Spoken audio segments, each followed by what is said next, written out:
अब हम देखेंगे एक और रिलेशनशिप टाइप एंटिटी के बीच में। सो लेट अस सपोज दैट हमारे पास एक एग्जांपल है employ and department.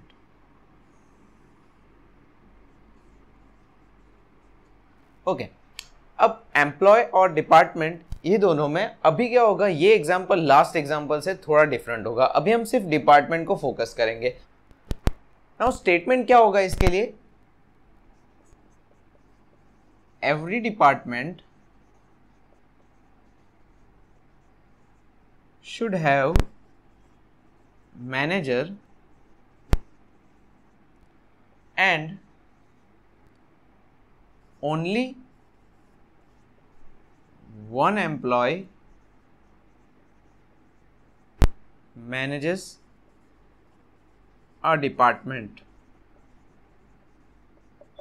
So sentence का मतलब क्या होता है कि every department should have a manager, हर डिपार्टमेंट के पास एक मैनेजर होना जरूरी है, और only one employee manages a department, यानी कि अगर एक एम्प्लॉय एक डिपार्टमेंट को मैनेज कर रहा है तो वो दूसरे डिपार्टमेंट को मैनेज नहीं कर पाएगा।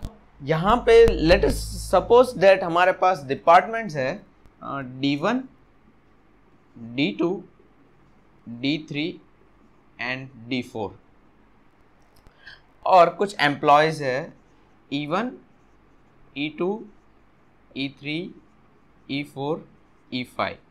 ओके, सो अभी ये दोनों के बीच में एक रिलेशन होगा जिसको मैं बोल दूंगा मैनेजेस।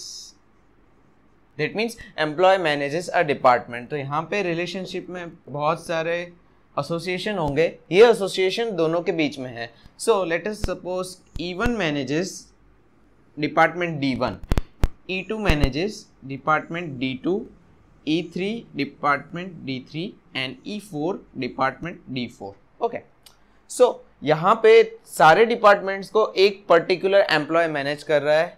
अब यहाँ पे E5 रह जाता है, तो यहाँ पे कहीं पे भी ऐसा स्टेटमेंट नहीं है कि एम्प्लॉय मैनेजर होना जरूरी है। An employee can be manager and can be not. तो हर एम्प्लॉय को मैनेजर होना जरूरी नहीं है, लेकिन हर डिपार्टमेंट के पास एक एम्प्लॉय मैनेजर होना जरूरी है। ओके, सो यहाँ पे हम टर्म्स देख लेते हैं। So what will be the degree. So degree होगी 2, as you can see 2 entity है।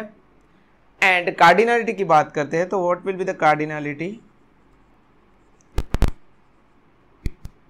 सो कार्डिनलिटी की बात करते हैं तो maximum relationship an entity can have.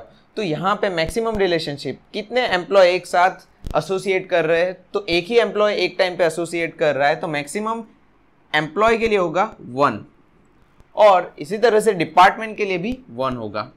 Okay, सो ये cardinality, let me right cardinality here. Okay, so now next term is participation. तो participation की बात करते हैं तो पार्टिसिपेशन दैट मीन्स क्या होता है कि अगर हम किसी भी रिलेशनशिप में मिनिमम एंटिटी पार्टिसिपेशन है, यानी कि यहाँ पे सबसे कम पार्टिसिपेट कौन कर रहा है वो देखना है। तो यहाँ पे ऐसा भी हो सकता है कि कोई भी एम्प्लॉय पार्टिसिपेट नहीं कर रहा है, एक एम्प्लॉय पार्टिसिपेट नहीं कर रहा है E5, तो यहाँ पे पार्टिसिपेशन आएगा 0, क्योंकि वो कोई रिलेशनशिप में नहीं जा रहा है और ऐसा कोई रूल भी नहीं है। लेकिन अगर डिपार्टमेंट की बात करते तो डिपार्टमेंट अगर यहाँ पे होगा तो वो पार्टिसिपेशन में होगा, वरना यहाँ पे डिपार्टमेंट नहीं होगा, because every department should have manager, ऐसा हमने कहा है। तो यहाँ पे मिनिमम पार्टिसिपेशन डिपार्टमेंट का 1 आएगा। ओके, नेक्स्ट थिंग इज कि अगर यहाँ पे पार्टिसिपेशन में अगर आपको पता लगाना है कि ये पार्शियल है या टोटल पार्टिसिपेशन है, तो आप सिंपली आइडेंटिफाई कर सकते हो। अगर यहाँ पे 1 है that means it is totally participation, और यहाँ पे अगर 0 है that means it is participation as a partial. Okay, so अब ये चीज को हम ER डायग्राम में इंप्लीमेंट करते हैं। तो लेट अस सी ER डायग्राम में सिंपली यहाँ पे मैं employ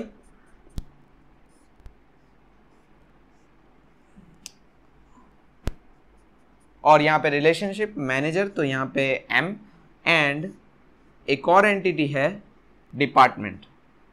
okay, now as last video अगर आपने देखी होगी तो मैंने कहा था कि हम यहाँ पे रिवर्स में लिखेंगे, डिपार्टमेंट का 1 है तो यहाँ पे लिखेंगे, लेकिन यहाँ पे दोनों में सेम है कार्डिनलिटी, तो simply 1 and 1 I will write. और अब पार्टिसिपेशन की बात करते हैं तो ये पार्शियल है और ये टोटल है। तो टोटल पार्टिसिपेशन जहां पे भी आएगा तो यहाँ पे मैं डबल लगा दूंगा, और यहाँ पे पार्शियल है तो यहाँ पे एज इट इज रहेगा। तो ये था 1-to-1 relationship type in the entity relationship. Okay, so thank you so much for watching my video. अगर डाउट्स है तो आप कमेंट कीजिए एंड वीडियो को शेयर कीजिए as much as possible, and don't forget to subscribe to my channel. Thank you.